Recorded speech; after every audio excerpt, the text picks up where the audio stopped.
आज एहसास emergency cash की कैटेगरी 4 की जो इमदादी रकम है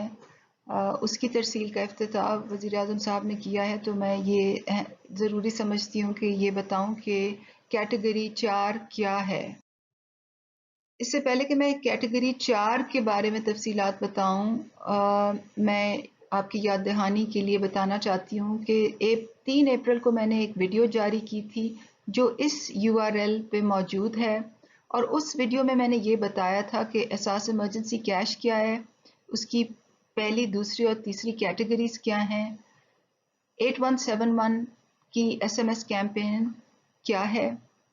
हम किस तरह की डेटा एनालिटिक्स इस्तेमाल करेंगे, वेल्थ प्रोफाइलिंग की क्राइटेरिया क्या है, पेमेंट कैसे होगी, और हम क्या दुश्वारियां जो हैं वो फोरसी कर रहे हैं। दुश्वारियों पे तो मैं बाद में बात करूंगी, मगर आज मैं ये बताना ज़रूरी समझती हूँ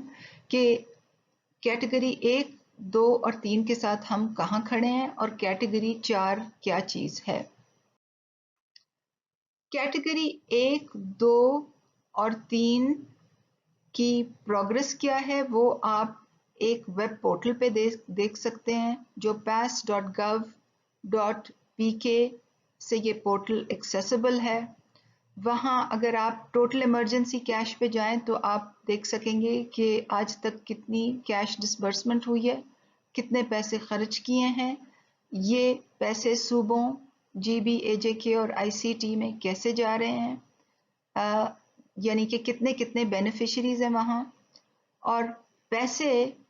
वफाक की जो तमाम इकाइयाँ हैं उनमें कैसे तकसीम हो रहे हैं। अगर आप कैटेगरी 1, 2 और 3 की अलग अलग डिस्ट्रीब्यूशन देखना चाहते हैं तो आप इन पे क्लिक कीजिए इस पोर्टल पे जाके, और आपको तमाम तफसीलात यूं ही मिल जाएंगी। अगर आप प्रोविंस, AJK, GB और इस्लामाबाद के अलावा तफसीलात देखना चाहते हैं कि डिस्ट्रिक्ट्स में कैसे पैसे जा रहे हैं, कितने बेनिफिशरीज हैं, तहसील में कैसे पैसे जा रहे हैं, कितने बेनिफिशरीज हैं, और कितने पैसे डिपॉजिट कराए जा रहे हैं, कितने निकाले जा रहे हैं,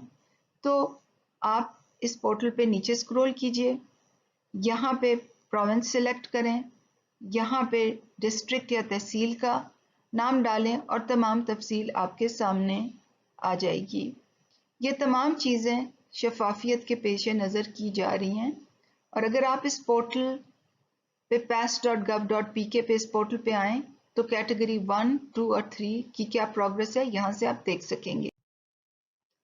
अल्हम्दुलिल्लाह अभी तक पिछले 5 हफ्तों में 8.7 मिलियन लोगों को 12,000 रुपए की इमदादी रकम दी जा चुकी है। कैटेगरी 4 क्या है और वो कैटेगरी 1, 2 और 3 से कैसे मुख्तलिफ है, वो मैं उस पर थोड़ा सा टाइम स्पेंड करना चाहूँगी। कैटेगरी 1 जो है उसमें खाली खवातीन हैं, मगर कैटेगरी 2, 3 और 4 में मर्द हजरात और खवातीन दोनों शामिल हैं। कैटेगरी 1 जो है, 2 और 3 जो है, उसकी फंडिंग गवर्नमेंट के कोविड पैकेज से आई है। कैटेगरी 4 की जो फंडिंग है वो प्राइम मिनिस्टर के कोविड-19 फंड से वो फंडेड है, और वजीर आजम ने आज ये ऐलान किया है कि अगर कोई 1 रुपया इसमें डोनेट करेगा तो हुकूमत उसमें 4 रुपए डालेगी।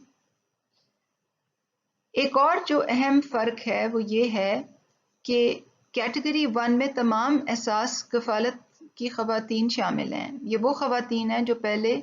BISP लिस्ट्स में होती थीं, और आपको याद होगा कि BISP लिस्ट्स को हमने क्लीन किया था। वहाँ से जो गवर्नमेंट सर्वेंट्स हैं और जो वेल्थ प्रोफाइलिंग क्राइटेरिया पे फेल होते थे लोग, उनको 8,20,000 लोगों को निकाल दिया था, और बाकी तमाम हम एहसास कफ़ालत लिस्टों में ले आए थे। तो कैटेगरी 1 में तब सिर्फ खवातीन और एहसास कफालत बेनिफिशरीज हैं। कैटेगरी 2 में वो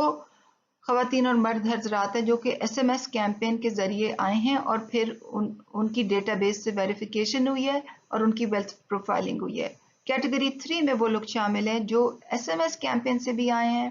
और डिस्ट्रिक्ट से भी लिस्ट्स आई हैं, और उन पे भी वेल्थ प्रोफाइलिंग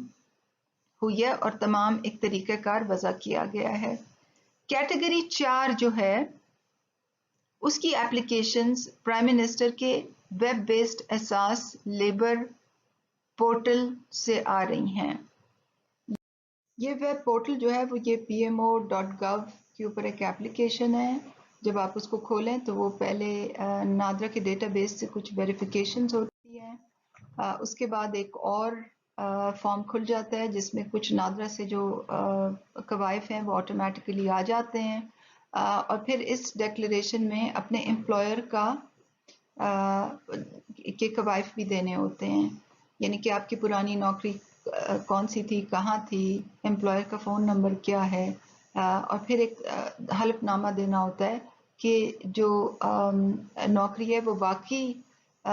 کووڈ-19 کی جو صورتحال ہے اس کی وجہ سے گئی ہے، اور یہ کہ یہ تمام جو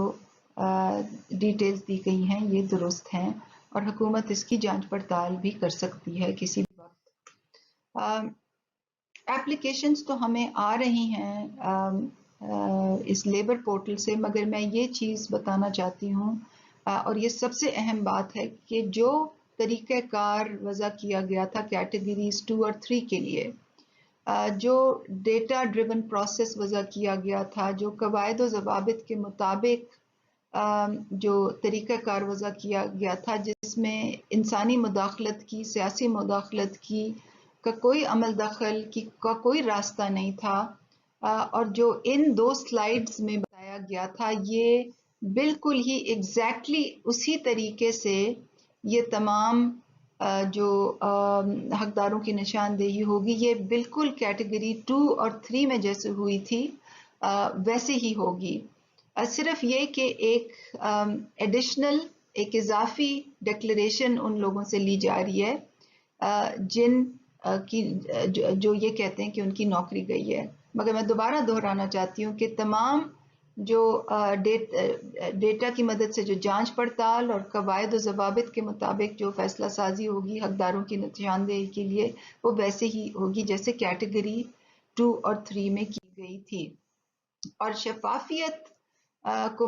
مد نظر رکھتے ہوئے کیٹیگری 3 کی جو تفصیلات ہیں وہ بہت جلدی احساس ایمرجنسی پورٹل پہ یہاں پہ دے دی جائیں گی، جہاں پہ کیٹیگری 1، 2 اور 3 کی تفصیلات بھی دی گئی ہیں۔ آپ سب کی اٹینشن کا بہت شکریہ، اس ویڈیو کو دیکھنے کا بہت شکریہ۔